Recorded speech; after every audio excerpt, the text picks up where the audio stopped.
Let's take it back to 20 May 2020 when we were all stuck in our homes because of a global pandemic and Netflix released Blood and Water, their second African original series after Queen Sono.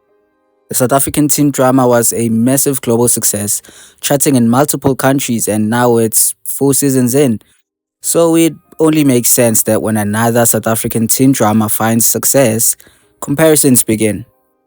The other teen drama being, of course, the Hood Blood and Water. Youngins, of course. Youngins is a Showmax original series that began early 2024 and also had the kids in a chokehold. I enjoyed both shows in the beginning and then they just lost me. I know we're not supposed to compare two separate pieces of art, but I'm about to. Sorry.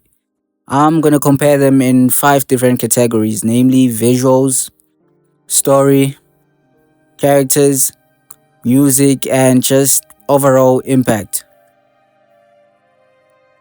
The look of a show is the first thing that gets me. I like when shit just looks good, and both these shows look good, but Blood and Water just looks way better. It clears this category in every aspect from the cinematography, the lighting, shots, editing. You get my point. The production quality is just better. The Cape Town backdrop also works largely in their favor. Now, story is what hooks me and keeps me engaged, and both shows do a pretty good job at this to a certain extent though. Blood and Water is loosely inspired by the story of Zephany Nurse, who was separated from her twin sister at birth and ends up befriending her unknowingly later in high school.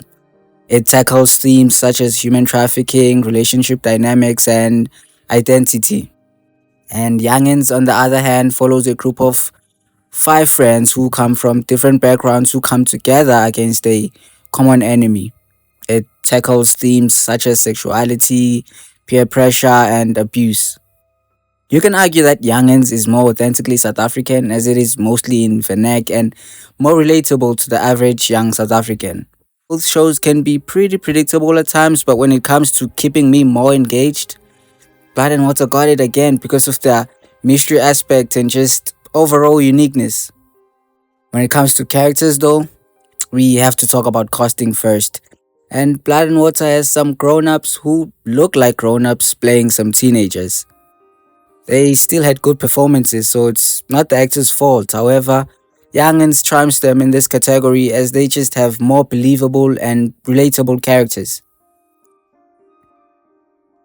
Youngins wins this category for me again because they have more original and vibrant music and they use it well, while Blood and Water, on the other hand, had Fix crying and crashing out to show Josie's John Cena.